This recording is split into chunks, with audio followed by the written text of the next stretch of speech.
তাকে তার মতো উঠতে দিয়েছি, তাকে তার মতো বাঁচতে দিয়েছি, তাকে তার মতো সুখ দিয়েছি। যখন আমি জানতে পারলাম আমার শাসনটা তার কাছে বিরক্ত মনে হয়, তখন তাকে আমি ছেড়ে দিয়েছি। তো চলুন এই ছোট্ট একটি গল্প শুনে আসি। আজ থেকে প্রায় 5 বছর আগে আমার ভাই বোন কেউ নাই। আমার যখন 5 বছর বয়স তখন আমার বাবা মারা যায়। আমার আম্মু আমাকে অনেক কষ্ট করে বড় করেছে। আমি পড়াশোনায় অনেক ভালো ছাত্র ছিলাম। আমার আম্মুর অনেক ইচ্ছা আমাকে ভালো করে পড়াশোনা করিয়ে মানুষের মতো মানুষ করবে। আমি তখন ক্লাস 9-এ পড়ি। আম্মু প্রতিদিনের মতো রান্না বান্না রেডি করে আমাকে বললো, খাওয়া দাওয়া করে স্কুলে চলে যাস, আমি কাজে চলে গেলাম। আমি বললাম ঠিক আছে। আম্মু কিন্তু একটা ছোটখাটো কারখানায় কাজ করতো। এরপর আম্মু কারখানায় কাজে চলে যায়, আর আমিও প্রতিনিয়তের মতো খাওয়া দাওয়া করে স্কুল চলে আসি। স্কুলে আমার একটা ভালো বন্ধু ছিল, বন্ধুটার নাম ছিল মনোজ। খুবই ভালো একটা বন্ধু। আমি আর আমার বন্ধু স্কুলের ফার্স্ট বেঞ্চে বসতাম। সেদিন আমরা দুইজনে বসে গল্প করছি, আর বন্ধুকে বলছি আমাদের ওখানে ক্রিকেট টুর্নামেন্ট আছে, স্কুল শেষে নদীর ধারে চলে আসবি খেলা দেখতে, দুই বন্ধু মিলে খেলা দেখবো। আর হ্যাঁ, আর একটা কথা, এই নদীটা ছিল বাংলাদেশ আর ইন্ডিয়ার বর্ডারের মাঝে। প্রতি বছর যখন নদীর জল শুকিয়ে যায় তখনই এই টুর্নামেন্ট খেলাটা হয়। খুবই সুন্দর একটা গ্রামের পরিবেশ। তারপর বন্ধু বলল আচ্ছা ঠিক আছে যাবো। হঠাৎ করে বন্ধু আমার আবারও বলে উঠলো, কিরে এই মেয়েটা আবার কে? আমাদের স্কুলে তো কখনো আগে দেখিনি। এরপর আমি বললাম, কে, কোথায়? বন্ধু বলল, তুই দেখতে পাচ্ছিস না? ওই দেখ আমাদের রুমের দিকে আসছে। তারপরে আমি দেখতে পাই সত্যি মেয়েটি যেমন ছিল সুন্দর তেমনই ছিল মায়াবতী। আমি যেন মেয়েটির দিক থেকে চোখটা সরাতেই পারছিলাম না। যতবারই চোখটা সরাতে যাচ্ছি ততবারই মেয়েটির দিকে চোখটা চলে যাচ্ছে। অনেক কষ্ট করে বন্ধুর দিকে তাকিয়ে বললাম, আচ্ছা বাদ দে, স্কুল শেষে কিন্তু খেলা দেখতে যাবি। এইসব কথা বলতে বলতে মেয়েটি দেখি আমাদের রুমে ঢুকে যায়। আমি তার দিকে আর চোখে তাকাচ্ছিলাম, কিন্তু বুঝতে দিচ্ছিলাম না যে তার দিকে আমি চেয়ে আছি। এইভাবে ক্লাস শুরু হয়ে যায়, স্কুল শেষ হয়ে যায়। স্কুল শেষে বন্ধুকে বললাম, বন্ধু আজ আর বাড়ি যেতে হবে না, নদীর ধার খেলা দেখতে চলে যায়, খেলা শেষ করে তুই বাড়ি চলে আসবি। তারপর বন্ধু বলল আচ্ছা ঠিক আছে। খাওয়া দাওয়া না করেই নদীর ধারে চলে আসি খেলা দেখতে। আমরা দুই বন্ধু বসে খেলা দেখছি, আর ঠিক ওই সময়তে আমার চোখ পড়ে ওই মেয়েটার দিকে, যে মেয়েটি আমাদের ক্লাসে নতুন এসেছে। এরপর বন্ধুকে বলি, বন্ধু ওই দেখ ওই মেয়েটি না যে আমাদের ক্লাসে আজকে নতুন এসেছে? বন্ধু বলল, হ্যাঁ ওই মেয়েটাই তো। এখানে কি করছে? মেয়েটি খেলা দেখছিল আর অনেক জোরে জোরে চিল্লাচ্ছিল দাদা দাদা করে। কিছুক্ষণ পর বুঝতে পারলাম ওর দাদা খেলছিল আর ওর দাদারই টিম। আমি খেলা দেখছি কম, মেয়েটির দিকে চেয়ে আছি বেশি। এইভাবে খেলা শেষ হয়ে যায়, মেয়েটির দাদার টিম জিতে যায়। মেয়েটির দাদা জিতার পর ওর দাদার কাছে ছুটে যায়, কিন্তু ওর দাদা ওকে বুকে না জড়িয়ে ওর গার্লফ্রেন্ডকে জড়িয়ে নেয়। আমি দূর থেকে সব দেখছিলাম। মেয়েটির মনটা অনেক খারাপ হয়ে যায়। তখন প্রায় রাত 10টা বেজে গেছে, কিন্তু শেষে ওর দাদা ওকে না নিয়ে গিয়ে ওর গার্লফ্রেন্ডের সঙ্গে চলে যায়। মেয়েটির চেহারাতে কিন্তু ভয় ভয় ভাবছিল, কারণ রাত 10টা বেজে গেছিল আর সে একা। বাড়ি যেতে অনেক ভয় ভয় কাজ করছিল ওর মনে। আমি দূর থেকে বুঝতে পারছিলাম। তারপর আমি বন্ধুকে বললাম, আচ্ছা কি করা যায় বন্ধু বলতো? বন্ধু বলল, তুই যা, তারপর তাকে জিজ্ঞেস কর সে আমাদের কাছ থেকে কোনো হেল্প নেবে কি। এরপর আমার বন্ধুর কথা অনুযায়ী আমি মেয়েটির সামনে যাই, তারপর জিজ্ঞেস করি, হ্যালো, আমাকে কি চিনতে পারছেন? মেয়েটি একটু ভয় পেয়ে আমার দিকে না তাকিয়ে বলল, কই না তো, আমি আপনাকে চিনি না, কে আপনি? তারপর আমি আবারও বললাম, আরে আমাকে আগে দেখো, তুমি আমাদের স্কুলে আজকে নতুন ভর্তি হয়েছো, তোমাকে একা দেখলাম তাই ভাবলাম কোনো যদি হেল্প লাগে এর জন্য তোমার কাছে আসলাম। ভয় পেও না, তুমি চাইলে আমি সুন্দরভাবে তোমাকে বাড়ি পৌঁছে দিব। তারপরও মেয়েটির মনে ভয় ভয় কাজ করছিল। মেয়েটি বলে উঠলো, কোনো ক্ষতি করবেন না তো আমার? আমি বললাম, আরে না না, আমাদের ক্লাসে পড়ো তুমি, বন্ধু ভাবতে পারো, আর বন্ধু ভেবে এসেছি তোমার কাছে, কোনো ক্ষতি করবো না। এরপর মেয়েটি, আমি আর আমার বন্ধুটা তিনজন একসঙ্গে হাঁটতে শুরু করলাম। রাস্তা দিয়ে হাঁটছি কিন্তু কোনো কথা বলছি না, যদি মেয়েটি খারাপ ভাবে। এইভাবে চুপচাপ মেয়েটির বাড়ি পৌঁছে দিই, আর আমরা বাড়ি চলে আসছি। পরের দিন আমি আর মনোজ স্কুলে চলে যাই।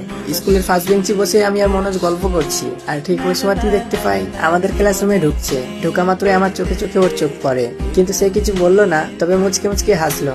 স্কুলের টিফিন সময়তে আমি আর মনোজ স্কুলের মাঠে বসে আছি, আর তারপরে দেখতে পাই মেয়েটি আমাদের সামনে দিয়ে বারবার আসা যাওয়া করছে। আমি মনোজকে বললাম, কিরে মেয়েটি হঠাৎ করে এরকম করছে কেন? মনোজ বলল, দেখ তোকে মনে কিছু বলবে। আমি বললাম, আমাকে আবার কি বলবে? তারপর মনোজ আবার বলে উঠলো, দেখ মেয়েরা তো সাহস করে কোনো কিছু বলতে পারে না, তবে কোনো কিছু বলার ইঙ্গিত দিচ্ছে, তুই ওকে জিজ্ঞেস কর কিছু বলতে চাই কি। এরপর বন্ধুকে বললাম, আচ্ছা ঠিক আছে। তারপর ভয় ভয় আমি বললাম, এই মেয়ে শোনো এদিকে। এরপর মেয়েটি আমাদের কাছে আসে। মেয়েটিকে বললাম, আচ্ছা তোমার নাম কি? এরপর মেয়েটি বলল, আমার নাম নেহা। সত্যি নামটা অনেক সুন্দর, তবে তাকে বুঝতে দিচ্ছি না যে তার প্রশংসা করছি। আমি আবারও বলে উঠলাম, আচ্ছা তুমি কি কোনো কিছু বলতে চাও আমাদেরকে? মেয়েটি আবার বলে উঠলো, হ্যাঁ বলতে চাই, কিন্তু বলবো না। কেন বলবো আপনাদেরকে? এই বলে মেয়েটি চলে যায়। আমি অবাক হয়ে গেলাম যে এটা আবার কেমন কথা, কিছু বলতে চাই কিন্তু বলবে না। মনোজ বন্ধুকে বললাম, দেখ কত পাগল একটা মেয়ে। যাই হোক এসব বাদ দে। সেদিন স্কুল ছুটি হওয়ার পর বাড়ি চলে যায়। এভাবেই মেয়েটির সঙ্গে প্রতিনিয়ত কথা হতো।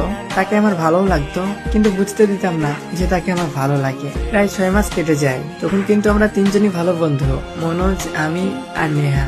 একদিন আমাদের স্কুলে সাংস্কৃতিক অনুষ্ঠান হচ্ছিল, আর আমি, মনোজ আর নেহা একসঙ্গে বসে অনুষ্ঠান দেখছিলাম। আরো অনেক মানুষ ছিল, ভিড় ছিল। আর ওই সুযোগে আমাকে নেহা প্রপোজ করে বসে থাকে। নেহা বলে, দেখো রাজ, তোমাকে আমি অনেক ভালোবেসে ফেলেছি। তুমি অনেক ভালো একটা ছেলে। আমি চাইতাম তোমার মতন কোনো একটা ছেলে যেন আমার লাইফে আসুক, আর আমি তোমাকে পেয়েছি। কখনো তোমাকে হারাইতে চাই না। তুমি না বলিও না, অনেক কষ্ট পাবো। আমি একটু অবাক হয়ে বললাম, এই তুমি কি বলছো? তুমি জানো না আমরা অনেক গরিব, আমার বাবা নেই। আমার আম্মু কারখানায় কাজ করে আমাকে খাওয়ায়, আর আমার আম্মুর অনেক ইচ্ছা আমাকে মানুষের মতো মানুষ করবে। আমি তো তোমাকে ভালোবাসতাম, কিন্তু এসব কথা যখন মাথায় আসতো তোমাকে বলা সাহস পেতাম না। হ্যাঁ আমিও তোমাকে ভালোবাসি, কিন্তু আমি তোমাকে আমার লাইফে নিয়ে আসতে পারবো না। ভালোবাসা মনেই থাকুক, ফোকাসে না। এইসব কথা বলতে বলতে নেহার দিকে তাকিয়ে দেখি ওর চোখে পানি। আমি বললাম, কান্না করছে কেন? নেহা চুপচাপ কান্না করছে, কোনো কথা বলছে না। হঠাৎ করে নেহা কান্না করতে করতে বলে উঠলো, তুমি যদি এখন আমার ভালোবাসা না গ্রহণ করো, তাহলে সকাল হতে শুনতে পাবে আমি মারা গেছি। এই মাটির ওপর দাঁড়িয়ে পড়লাম। এই বলে নেহা অনুষ্ঠান থেকে চলে যায়। এইসব আমাদের দুজনের কথা মনোজ সব শুনছিল। তারপর মনোজ বলল, তুই এখনো এখানে বসে আছিস? যা গিয়ে দেখ কোথায় গেল ও। তারপর আমিও অনুষ্ঠান থেকে বেরিয়ে তার পিছন পিছন যেতে থাকি। কিছুটা যাওয়ার পর তার পিছন থেকে হাতটা ধরে বললাম, এই পাগলি, কোথায় যাচ্ছ তুমি? আমাকে নিয়ে যাবা না? নেহা কান্না করতে করতে বলল, তুমি কোথায় যাবা? তুমি ভালো থাকো। এরপর আমি বললাম, আহারে, এত সুন্দর মুখটা যখন রেগে কান্না করে কতই না সুন্দর লাগে।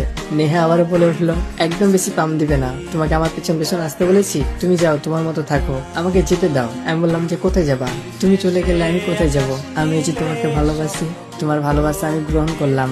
এই বলে শক্ত করে বুকের মাঝে জড়িয়ে ধরলাম আর বললাম, এতদিন ভালোবেসেছিলাম ঠিকই, কিন্তু তা মুখে বলতে পারিনি। আজকে আমার বুকটা অনেক হালকা হালকা লাগছে। বিশ্বাস করো, তোমার থেকেও অনেক বেশি ভালোবাসি। তারপর আমি আবার বলে উঠলাম, আচ্ছা ঠিক আছে, চলো অনুষ্ঠানটা শেষ করে নিই। এইভাবে আমাদের সম্পর্কটা সুন্দর চলছিল। নেহা আমার কথা শুনতো, মানতো, আমি যেটা বলতাম সেটাই শুনতো। আর আমিও তাকে আস্তে আস্তে অনেক শাসনে রাখতাম, অনেক ভালোবেসে ফেলেছিলাম। সে যদি কোনো ভুল করতো তাকে বোঝানোর চেষ্টা করতাম। আমি যেটাতে কষ্ট পাইতাম সেটা করতে বারণ করতাম। এইভাবে প্রায় 3 বছর কেটে যায়। কিন্তু আস্তে আস্তে নেহা কেমন জানি আমার প্রতি বিরক্ত ফিল করে। আমি যেটা বারণ করতাম সেটা ওর মানতে কষ্ট হতো। আমি যদি শাসন করতাম সেটাতে সে বিরক্ত বোধ করতো। আমি ওকে বুঝাইতাম যে, তুমি আমার সঙ্গে এরকম করছো কেন? এখন তুমি আমার কথা মানছো না কেন? শুনছো না কেন?